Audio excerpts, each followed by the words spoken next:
Hey guys, so I threw a fall get together for one of my favorite little friends, but we had plenty of healthy treats on hand for everybody. Something simple like cheese with whole grain crackers, a fun veggie tray, even a sliced apple can look fancy, and for favors we did a fruit and nut bar. So healthy eating doesn't have to be boring, it can still be party food, and I know our guest of honor really appreciated it. Here he is, 6 years old. So handsome. His cupcake wasn't the healthiest, but it was healthy for dogs.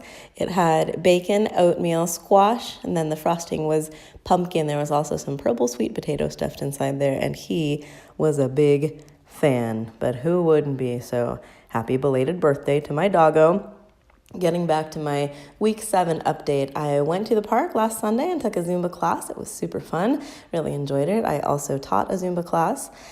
And in preparation for that party, I did a lot of cleaning and, sort of puttering around the house, getting things ready. So MyFitnessPal will let you track things like cleaning as cardio activity. But should you?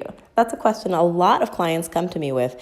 And my Debbie Downer answer is no, you shouldn't, and here's why. So yes, I could enter either vigorous or light cleaning, but first of all, if you compare it to something simple, just like walking slowly at a dog walking pace, you'll see that the app tells you have about the same calorie output or burn for those activities.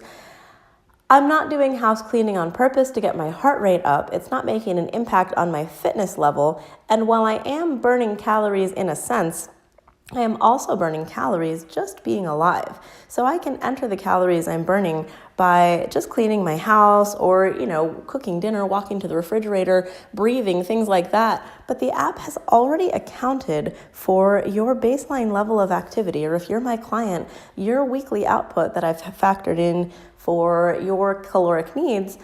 It already takes into account that you're going to be alive during the day. And cleaning house and things like that are just part of being alive. So what happens is that you end up double counting those calories that you're quote unquote burning, accounting for that hour or 45 minutes of your life twice, and you might accidentally end up overeating because you're over tracking.